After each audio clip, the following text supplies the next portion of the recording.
आइए अब आगे पढ़ते हैं इनकी अगली पंक्तियाँ।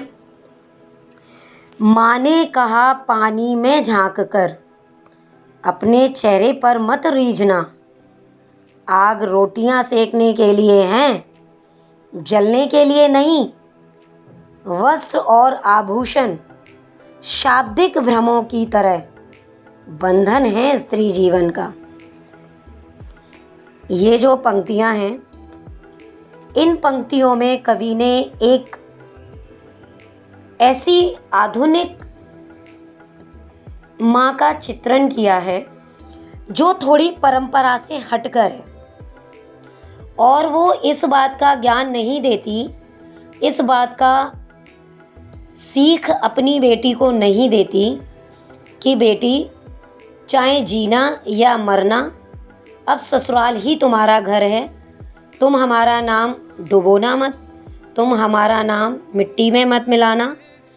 बल्कि एक ऐसी माँ यहाँ पर कवि ने दिखाई है जो अपनी बेटी को परंपरा से हटकर विदाई के समय उसको जीवन जीने की सीख देती है, और वो उसको समझाती है कि ये जो मेरी सीख है ये बेटे तेरे काम जीवन भर आएगी। माँ कहती है, माँ ने कहा पानी में झाँक कर अपने चेहरे पर मत रीझना। माँ ने उसको बताया, माँ ने उसे समझाया कि तुम अपनी सुंदरता का प्रतिबिंब देखकर ज़्यादा खुश मत होना, क्योंकि जब लड़की विवाहिता हो जाती है तो बनाव श्रृंगार करती है, अच्छे अच्छे कपड़े पहनती है, अच्छे अच्छे आभूषण पहनती है, और जब आईने में अपना अक्ष देखती है, अपनी शक्ल देखती है, तो वह अपने ऊपर ही न्यौछावर होती है कि हाय मैं कितनी सुंदर लग रही हूँ। माँ ने समझाया कि बेटा इस चेहरे पर, इस सुंदरता पर ज़्यादा मत रीझना, और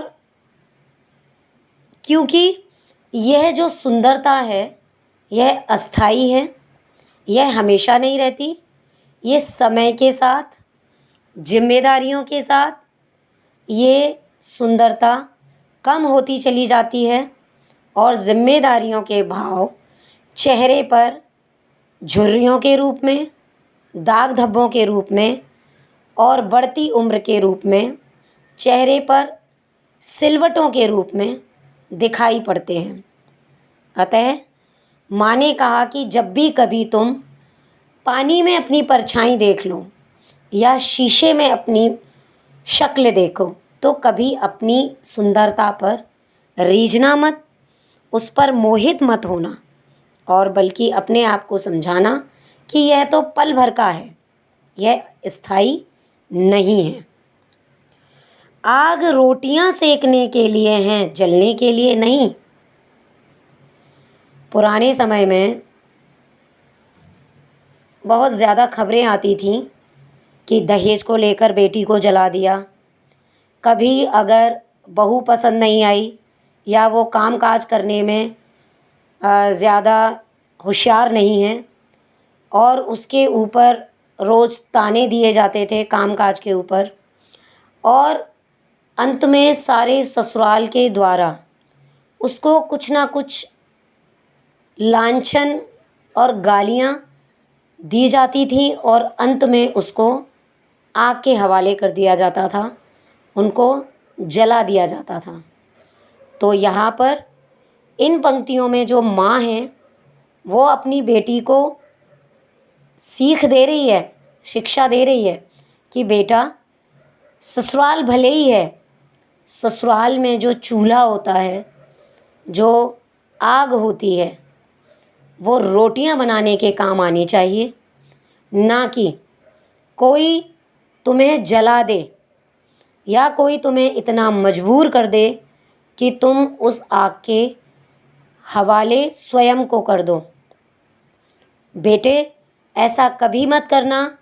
तुम्हारे माँ के दरवाजे, माँ के घर के दरवाजे, अर्थात तुम्हारा पीहर या माँ का घर, मायका, हमेशा तुम्हारे लिए खुला है। तो यह मेरी बात हमेशा ध्यान रखना कि ये जो आग होती है वो सिर्फ़ और सिर्फ़ खाना बनाने के लिए होनी चाहिए, ना कि जलने या किसी के द्वारा किसी की बहू और बेटी को जलाने के लिए होनी चाहिए।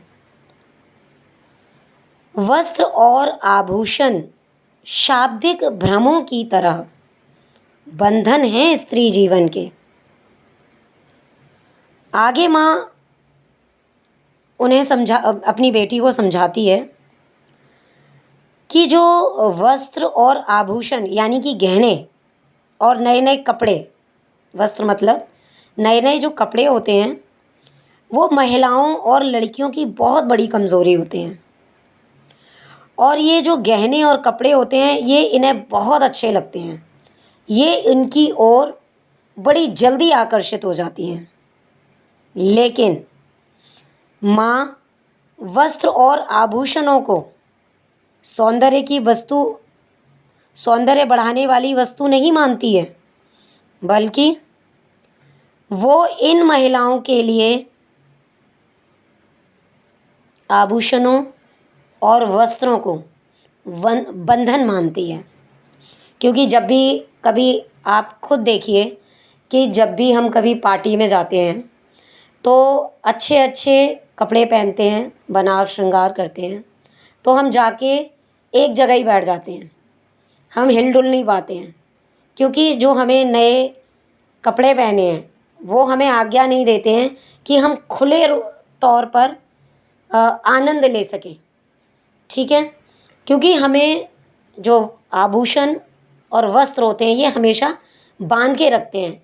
ये हमें खुली तरह से उठने भी नहीं देते, बैठने भी नहीं देते, हमें आनंद नहीं लेने देते उस पार्टी का। और जब भी हम घर पर आते हैं, फटाफट से हमारा पहला काम होता है कि हम जल्दी से उन वस्त्रों को और आभूषणों को उतार देते हैं और बड़ा ही स्वतंत्र महसूस करते हैं और बड़ा ही अपने आप को सुख में पाते हैं।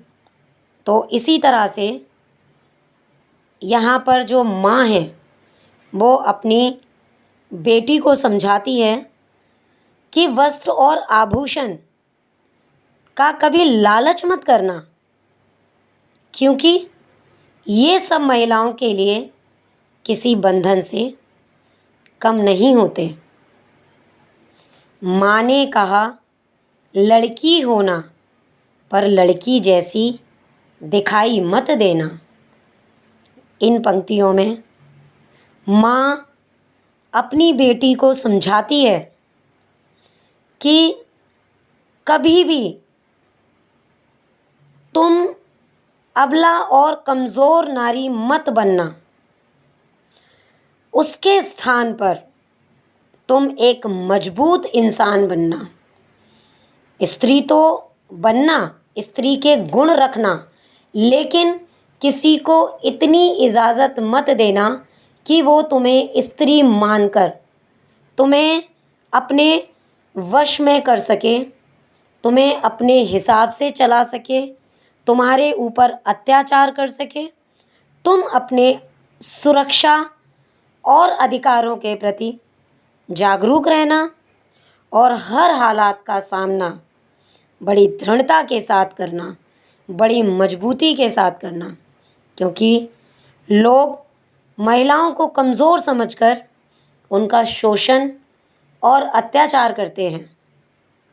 इसलिए माँ कहती है कि जो स्त्री में गुण होते हैं, कि स्त्री सभी की देखभाल करती है, सभी के आराम का इंतज़ाम करती है, सभी को खुश रखती है, अपनी जिम्मेदारी निभाती है। लेकिन स्त्री के गुण तो रखना, लेकिन कभी स्त्री मत बनना। अर्थात कभी भी बेचारी और कमज़ोर व असहाय मत समझना और अपने खिलाफ होने वाले हर अन्याय और अत्याचार का हमेशा डटकर सामना करना, उसके खिलाफ अपनी आवाज़ को बुलंद करना। धन्यवाद। यदि आपको इस कविता का भावार्थ भली भांति समझ में आया हो और पढ़ाने का तरीका अच्छा लगा हो तो कृपया आप मेरे चैनल को सब्सक्राइब करें, शेयर करें और कमेंट में जो भी कुछ प्रश्न या कोई भी चीज़ आप पूछना चाहें, आप मुझे कमेंट बॉक्स में कमेंट में लिख दें और मेरी इस वीडियो को लाइक ज़रूर करें। और आगे भी मैं आपके लिए इसी तरह की अच्छी अच्छी वीडियोज़ लाती रहूँगी और आपके कोर्स की जितनी भी कविताएं हैं मैं उनका भावार्थ आपको आगे भी समझाती रहूँगी। धन्यवाद।